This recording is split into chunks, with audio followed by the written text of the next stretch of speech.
నమస్తే, welcome to V10 news. ముందుగా headlines. శాసన మండలి విపక్ష నేత బొత్స సత్యనారాయణ ప్రెస్ మీట్.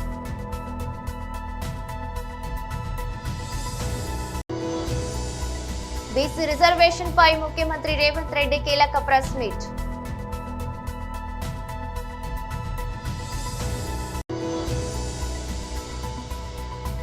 మంత్రి ఎస్ సవిత ప్రెస్ మీట్.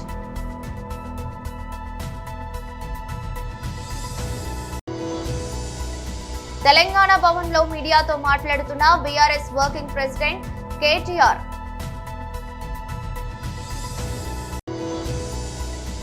మీడియాతో మాట్లాడుతున్న ఎస్సీ మోర్చా జాతీయ కార్యదర్శి శ్రీ ఎస్ కుమార్.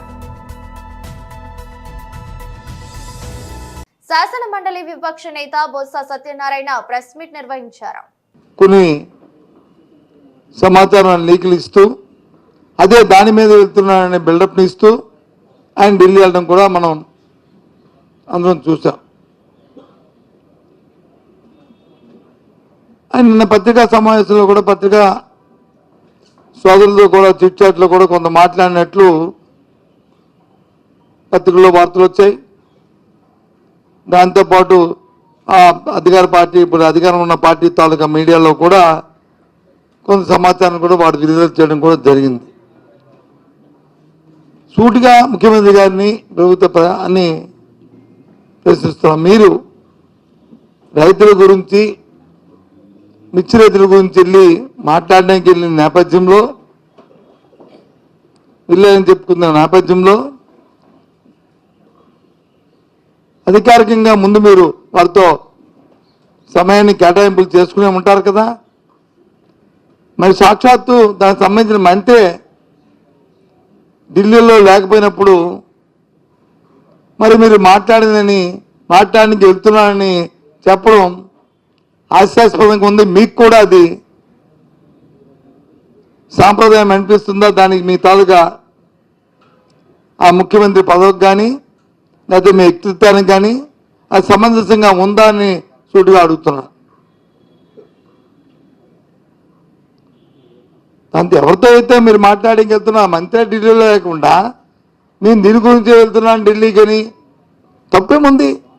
ఢిల్లీలో భారతీయ జనతా పార్టీ ముఖ్యమంత్రి ప్రమాణస్వీకారం చేస్తున్నారు, దానికి నేను గెస్ట్ కింద పిలిచారు, దానికి వెళ్తున్నాను అని చెప్పి వెళ్తే తప్పు కాదు కదా. దానికి ఇవన్నీ ఎందుకు? ఈ ఈ తాళ్ళకి ఇవన్నీ అవసరమా? ఇవాళ చూశాను పత్రికల్లో, ఇవాళ ఇందాక టీవీలో చూశాను. మన రాష్ట్రం నుంచి ప్రాతినిధ్యం వహిస్తున్న కేంద్ర మంత్రి రామ్మోహన్ నాయుడు గారు మిగతా వాళ్ళు మా మంత్రి గారిని కలిశారు, శివరాజ్ చౌహాన్ గారిని, దాని మీద డిస్కస్ చేశారు. గుడ్, తప్పు కాదు. ఎందుకు ఈ పరిస్థితులు, ఈ తీవ్రత ఇప్పుడు మీకు తెలిసింది. ఇప్పుడు జగన్మోహన్ రెడ్డి గారు మిర్చియాడికి వెళ్ళి అక్కడికి వెళ్ళి ఆయన పరిశీలించిన తర్వాత ఆ రైతుల ఆక్రందంలో ఆ బాధలు విన్న తర్వాత అది బయటకు వచ్చిన తర్వాత అప్పటి వరకు మీకు తెలియలేదే. ఏం చేసింది ప్రభుత్వం? మరి 2-3 నెలల ముందు ఈ కార్యక్రమం చేసుకుంటే ఇబ్బందులు లేవు కదా. ఎందుకు చేయలే? చేతులు కాలిన తర్వాత వచ్చి ఆకులు పట్టుకుంటే ఏ ఉపయోగం ఏముంది? ఇప్పటికే అల్లాడుతుంటే ఈరోజు మీకు వచ్చి ఆ మద్దతు ధర గురించి ఆలోచన వచ్చింది. ఏమనంటే ఒక 5 సంవత్సరాల కింద వచ్చి ఆ రోజు క్వింటాలు 7,000 రూపాయలకని ఆ ప్రభుత్వం ఇచ్చిందని అప్పుడున్న కాలమాన పరిస్థితుల ప్రకారము. బీసీ రిజర్వేషన్ పై ముఖ్యమంత్రి రేవంత్ రెడ్డి కీలక ప్రెస్ మీట్ నిర్వహించారు.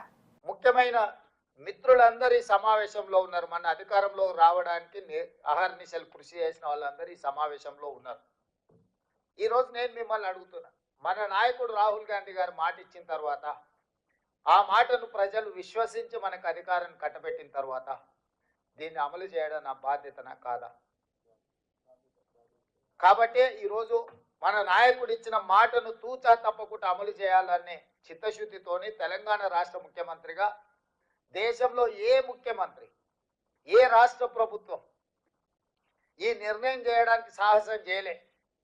దానివల్ల వచ్చే రాజకీయ పరిణామాలు కావచ్చు, లేకపోతే ఎదుర్కోవాల్సిన సమస్యల్ని చూసి భయపడి ఎవరు ముందుకు రాలే భారతదేశం మొత్తంలో.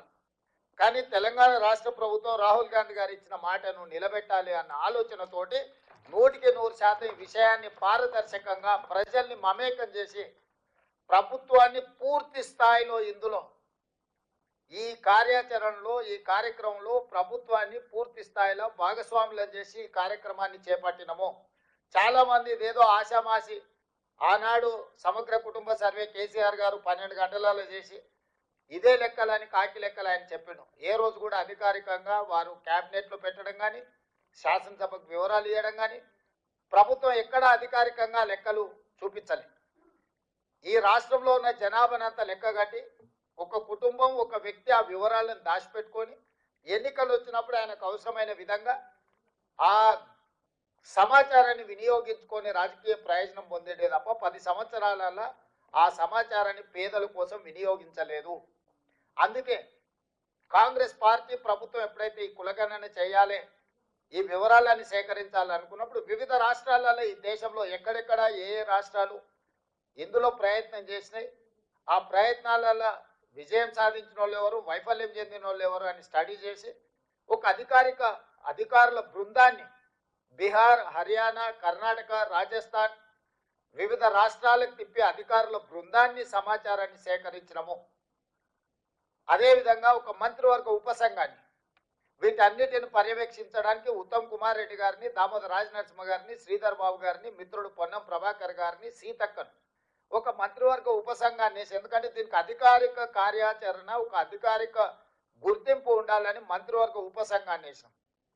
ఈ మంత్రివర్గ ఉపసంఘము అధికారిక బృందము వివిధ రాష్ట్రాలలో పర్యటించి సమాచారం సేకరణ చేసి ఆ వివరాలన్నీ కూడా మంత్రివర్గానికి వాళ్ళు వివరిస్తే అక్కడి నుంచి వివిధ రాష్ట్రాలలో వచ్చిన సమస్యలను దృష్టిలో పెట్టుకొని ఇది ఏదో ఒక డిపార్ట్మెంట్ చేస్తే దీనికి చట్టంలో కోర్టులో ఇబ్బంది వస్తుంది అని చెప్పి ఇతర రాష్ట్రాల అనుభవాలను దృష్టిలో పెట్టుకొని ప్లానింగ్ డిపార్ట్మెంట్ చేయాలని చెప్పి ఒక నిర్ణయానికి వచ్చినాం. ఈరోజు ప్రభుత్వం మొత్తం సేకరించిన సమాచారాన్ని మంత్రివర్గ ఉపసంఘం ఇచ్చిన సూచనకు ప్రభుత్వం నిర్ణయం తీసుకొని దీని ఒక నోడల్ ఏజెన్సీ కింద ప్లానింగ్ డిపార్ట్మెంట్ కింద అన్ని శాఖలు వస్తాయి కాబట్టి ప్లానింగ్ డిపార్ట్మెంట్ మంత్రి ఎస్ సవిత ప్రెస్ మీట్ నిర్వహించారు. తారక రామారావు గారి నుంచి నేటి చంద్రబాబు నాయుడు గారు, నారా లోకేష్ గారు, పవన్ కళ్యాణ్ అహర్నిశలు రైతన్నల కోసం కష్టపడుతున్నారు.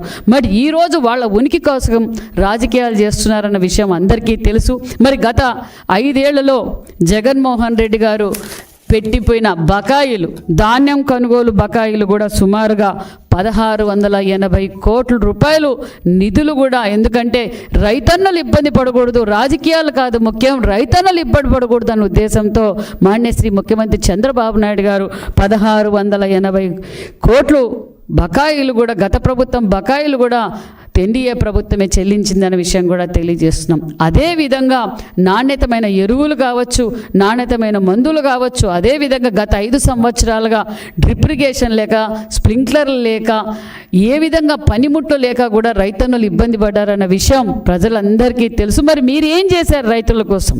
మీరు ముఖ్యమంత్రిగా 5 సంవత్సరాలుగా ఉన్నప్పుడు రైతన్నులకు ఏం చేశారు? రాయలసీమ రైతులు ఏ విధంగా ఇబ్బంది పడుతున్నారు? రాయలసీమ రైతులు నీరు లేక, సాగునీరు, తాగునీరు, ఆ రోజు 2019 ఎన్నికల సమయంలో నేను ఇరిగేషన్ ప్రాజెక్టులు కొత్తవి చేస్తాను, రిజర్వాయర్లు కడతాను, అదేవిధంగా కాలువలు వెడల్పు చేసి ప్రతి ఎకరంకు నీళ్ళు ఇస్తానని చెప్పి ఓటేపించుకొని మరి ఆ కనీసం ఆ రిజర్వాయర్ల నుంచి కాలువలు కూడా తట్టెడు మన్ను కూడా వేయకుండా ద్రోహి జగన్మోహన్ రెడ్డి గారు ఈరోజు మాట్లాడుతున్నారా?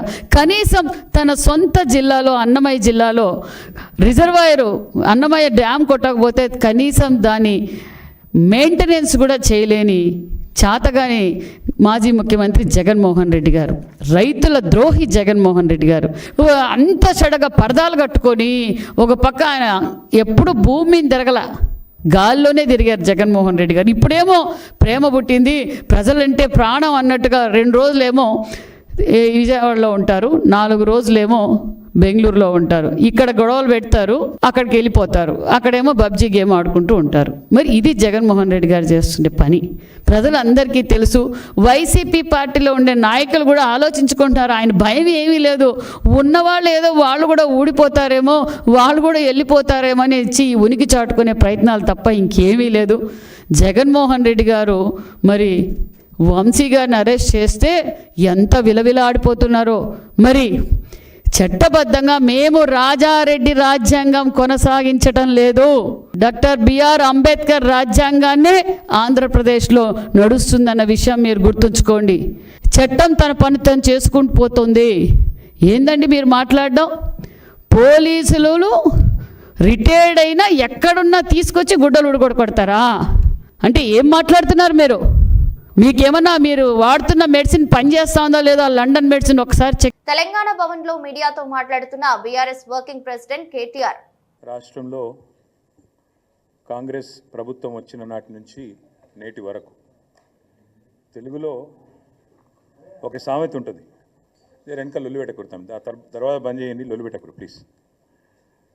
తెలుగులో సామెత ఉంటుంది, పాడిందే పాటరా పాచి పండ్ల దాసరి అని.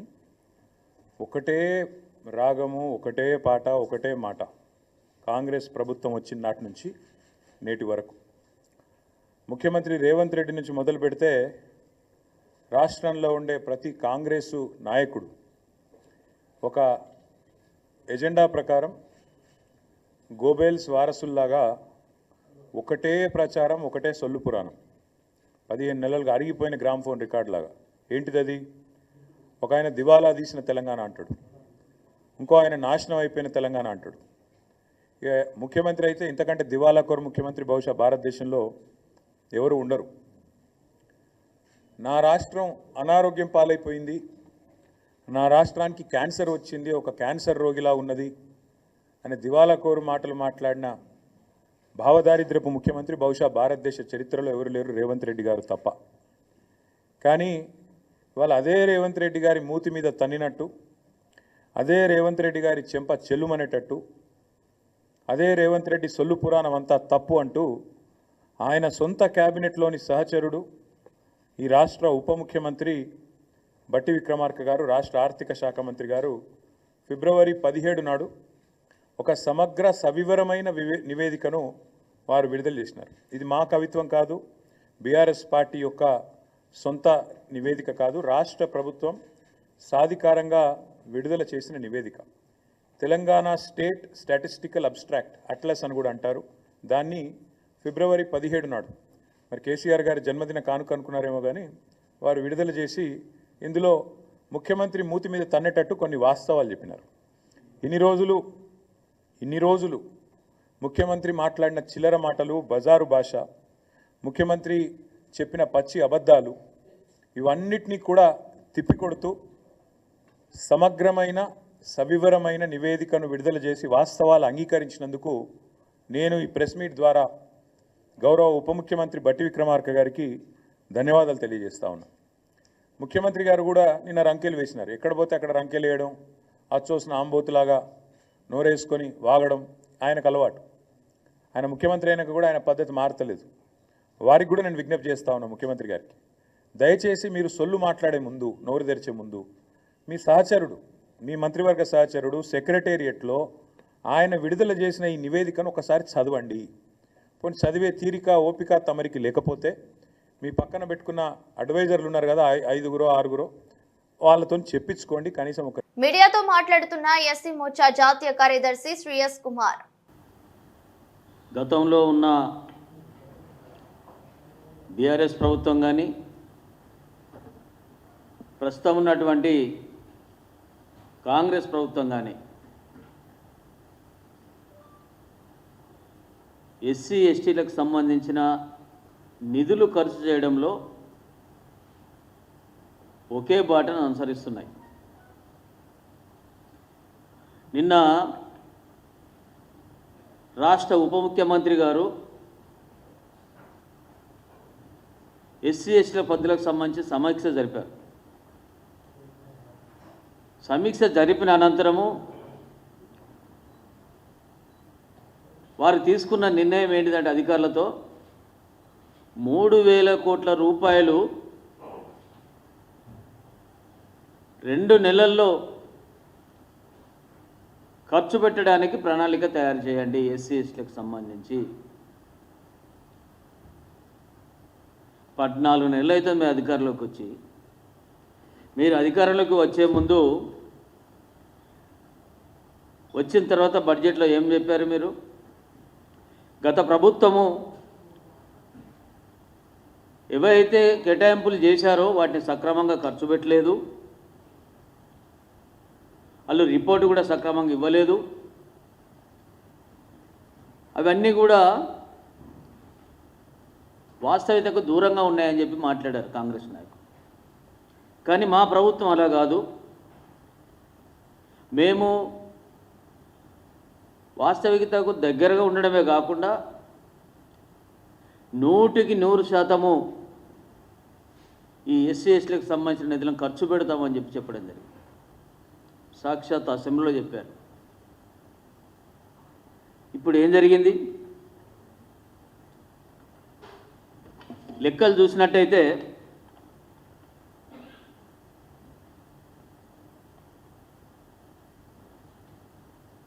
నిజానికి ఎంత ఖర్చు పెడతానో అంతకన్నా ఎక్కువ పెట్టాలని కూడా నిబంధన. ఎస్సీ ఎస్టీ సప్లాన్ తీసి SDF schedule caste development fund అని చెప్పి కూడా ఒకటి తయారు చేసినారు. గత ప్రభుత్వం ఆ డబ్బులు ఖర్చు పెట్టలేదు. ఒక 2 ఆర్థిక సంవత్సరాలు కనుక ఉదాహరణ తీసుకున్నట్టయితే 23-24కు కేటాయింపులు 36,750 కోట్ల రూపాయలు. అంతకుముందు సంవత్సరము ఏడాది 22-23కు 33,937 కోట్లు. 2 బడ్జెట్లో కలుపుకున్నట్టయితే 70,687 కోట్ల రూపాయలు దళితులకు సంబంధించి, గిరిజనులకు సంబంధించి బడ్జెట్లో కేటాయించడం జరిగింది. కానీ ఆ 2 ఏళ్ళు వాళ్ళు ఖర్చు పెట్టింది ఎంత అంటే 30,088 కోట్లు మాత్రమే. 2022లో వచ్చిన ఓదెల రైల్వే స్టేషన్ నుంచి విజయాన్ని అందుకున్న విషయం తెలిసిందే. ఈ చిత్రానికి సీక్వెల్ గా వస్తున్న ఓదెల 2 పై ప్రేక్షకుల్లో భారీ అంచనాలే ఉన్నాయి. ప్రముఖ డైరెక్టర్ సంపత్ నంది కథ అందించడంతో పాటు నిర్మాతగా వ్యవహరిస్తున్న ఈ చిత్రానికి అశోక్ తేజ దర్శకత్వం వహిస్తున్నారు. మిల్కీ బ్యూటీ తమన్నా ప్రధాన పాత్రలో నటిస్తున్న ఈ మూవీ టీజర్ ను తాజాగా మేకర్స్ మహాకుంభమేళాలో విడుదల చేశారు. తమన్నా లేడీ అఘోరాగా కనిపించిన ఈ టీజర్ ఉత్కంఠ రేకెత్తించే సన్నివేశాలతో ఆకట్టుకుంటుందనే చెప్పాలి. శివశక్తిగా తమన్నా నటన ప్రేక్షకులను ఆశ్చర్యపరిచేలా సాగింది. సంపత్ నందితో కలిసి మధు క్రియేషన్స్ పతాకంపై డి మధు నిర్మిస్తున్న ఈ చిత్రానికి అజనీష్ లోక్నాథ్ బాణీలు అందిస్తున్నారు. కేంద్ర వ్యవసాయ శాఖ మంత్రి శివరాజ్ సింగ్ చౌహాన్ కు విమాన ప్రయాణంలో చేదు అనుభవం ఎదురైంది. ఎయిర్ ఇండియా విమానంలో ఆయన విరిగిన సీటులో కూర్చొని 1.5 గంటల పాటు ప్రయాణించాల్సి వచ్చింది. కేంద్ర మంత్రి శివరాజ్ సింగ్ చౌహాన్ కొన్ని రోజుల కిందట భోపాల్ నుంచి ఢిల్లీ ప్రయాణించారు. ఎయిర్ ఇండియా విమానం ఎక్కిన ఆయన తాను బుక్ చేసుకున్న సీటు విరిగిపోయి ఉండడాన్ని గుర్తించారు. దాంతో ఆయన విమాన సిబ్బందిని పిలిచి సీటు విరిగిపోయిన విషయం వారికి తెలిపారు. విమానంలో ఇదొక్కటే కాదు, మరికొన్ని సీట్లు కూడా విరిగిపోయి ఉన్నాయన్న సమాధానం వారి నుంచి వినిపించింది. ఈ విషయం మేనేజ్మెంట్ కు కూడా తెలుసని, విరిగిన సీటును ఎవరికి కేటాయించవద్దని ఆదేశాలు కూడా ఉన్నాయని వారు కేంద్ర మంత్రికి తెలిపారు.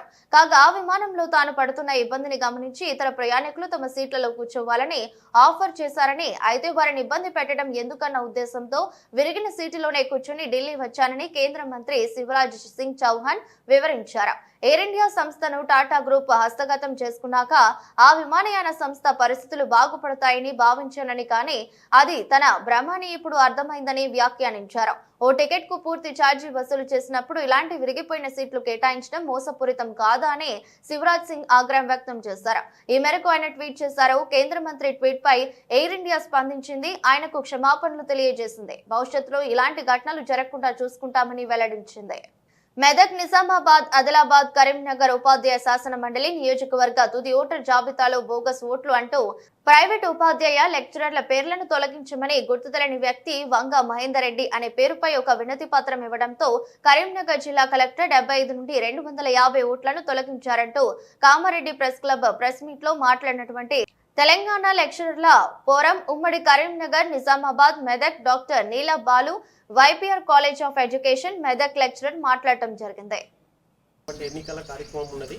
మరి దీంట్లో భాగంగా ఎవరైతే 4 జిల్లాల్లో కరీంనగర్, మెదక్, ఆదిలాబాద్, నిజామాబాద్ జిల్లాల్లో ఉన్నటువంటి ప్రైవేటు పాఠశాలల్లో ప్రైవేటు జూనియర్ డిగ్రీ ప్రొఫెషనల్ కళాశాలలో పనిచేస్తున్నటువంటి అధ్యాపకులను అకారణంగా ఓటర్ జాబితా నుంచి తొలగించడం జరిగింది. మరి ఇది ఎందుకు తొలగించారనేది ఎవరికి కూడా తెలియలేదు.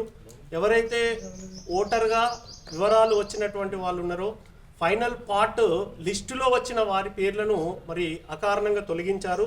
మరి ఎందుకు తొలగించారని వివరాలను మేము తెలుసుకుంటే మరి ఇక్కడ మహేందర్ రెడ్డి అనేటువంటి ఒక పేరుకు సంబంధించినటువంటి ఒక కంప్లైంట్ అథారిటీ మరి కరీంనగర్ రిటర్నింగ్ అధికారికి ఒక కంప్లైంట్ ఇవ్వడం జరిగింది.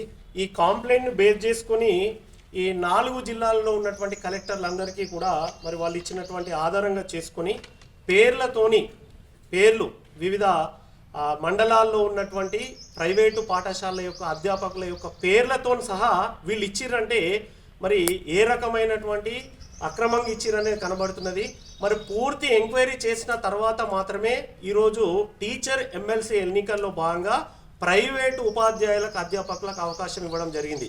ఈరోజు రాష్ట్ర చరిత్రలోనే మరి ఏదో ఒక సినిమాలో ఒక ఓటు వేయినందుకే మళ్ళీ ఎలక్షన్స్ నిర్వహించారు.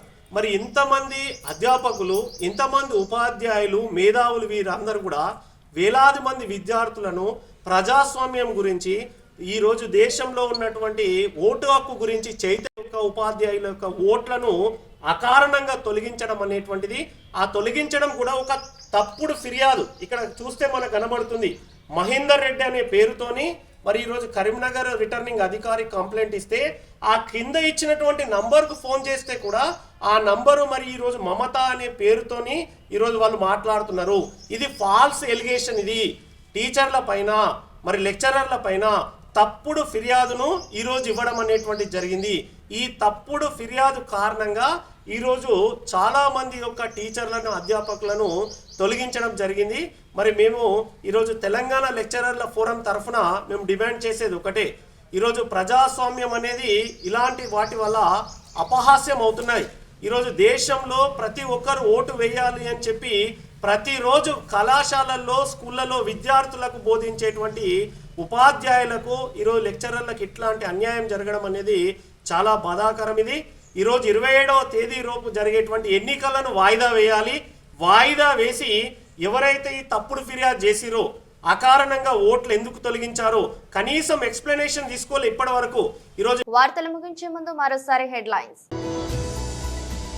శాసన మండలి విపక్ష నేత బొత్స సత్యనారాయణ ప్రెస్ మీట్.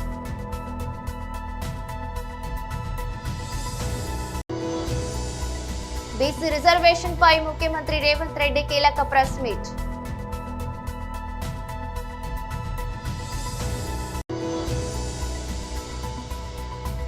మంత్రి ఎస్ సవిత ప్రెస్ మీట్.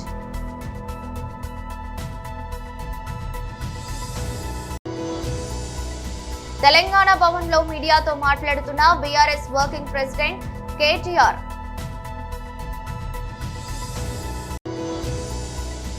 మీడియాతో మాట్లాడుతున్న ఎస్సీ మోర్చా జాతీయ కార్యదర్శి శ్రీ ఎస్ కుమార్. ఇదరస్ట్ బులెటిన్ మరో బులెటిన్ లో మళ్ళీ కలుద్దాం.